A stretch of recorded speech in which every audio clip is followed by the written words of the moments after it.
This chef mode will be making pineapple salsa. It's a colorful and refreshing burst of flavor you can enjoy as a snack or a topping to chicken, fish, pork, quesadillas, and burrito bowls. So, before you start, remember to wash your hands and wash your produce. The ingredients you'll need for this recipe: 1 cup of pineapple.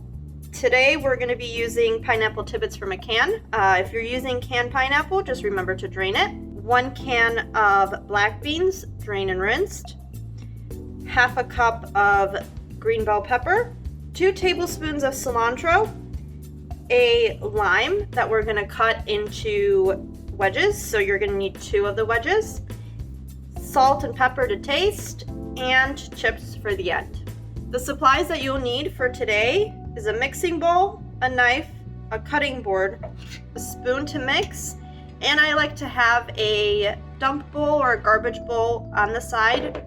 Make sure that before you start, you drain and rinse your black beans and you drain your pineapple. We'll be using canned.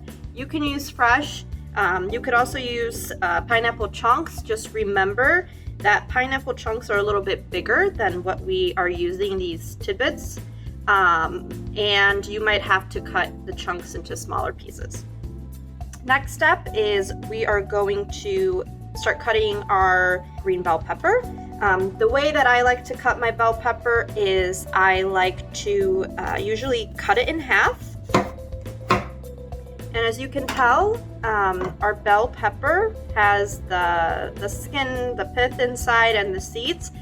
What I like to do is I just take my garbage bowl, I take my bell pepper and pull out the middle, and then I just grab a spoon and go in and scoop things out. You're going to cut your bell pepper into strips like this, and then what you're going to do is you're just going to take these strips and you are going to, I like to cut them in half and then just roughly chop.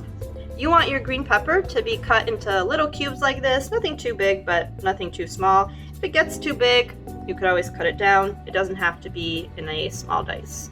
Okay, the next step, the next thing you're going to do is you are going to chop your cilantro.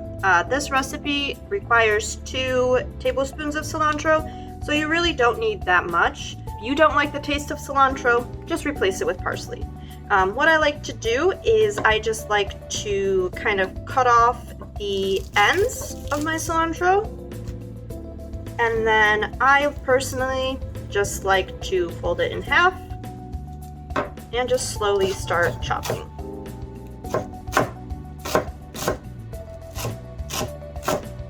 And the last thing that you're going to do is you're going to cut your lime into wedges. So what I like to do first is I like to take my lime and to release the juice out of it so it's easier to squeeze out.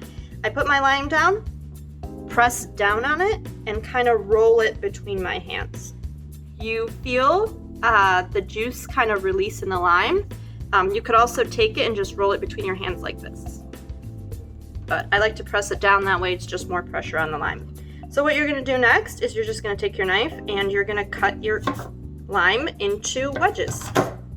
So for this recipe, you're going to use 2 lime wedges. So you're going to grab your mixing bowl, you're going to dump in your drained pineapple. You can use fresh pineapple, you can use frozen. If you're using frozen, remember to thaw it. You can also replace the pineapple with other fruit, so mango's fairly popular. You can even use avocado, peaches, whatever's in season. Some folks use strawberries, blueberries, even watermelon makes for great salsa. You're also going to add your 1 cup of black beans. If you do not like black beans, you can replace them with kidney beans, or you can replace them with pinto beans. It's entirely up to you. Then you're going to take your green pepper and you're going to add it to the bowl. And then you are going to add your 2 tablespoons of cilantro. The great thing about salsa is that it's all about freestyling, and it's really hard, like nearly impossible to screw it up. The only way I can think of someone screwing up salsa is if they put too much salt in it. And then you just add more of the other ingredients and it totals out. And then you have a Costco-sized version of salsa. Nobody's gonna complain about that. That's true, you're not. And then what you're gonna do, once you have all these ingredients, you're gonna take your lime and you're just going to spray it. And also remember, taste as you go. So if you feel like it's missing something and you wanna add something, go ahead and add it. And then we're just gonna add a little bit of salt and a little bit of pepper. And then we're just gonna mix. This is what your salsa looks like. You can definitely just leave it in a bowl with chips, or you can try this method. You just get a zip top bag, you open it up, you put in about a handful, which is around a cup of chips into the bag.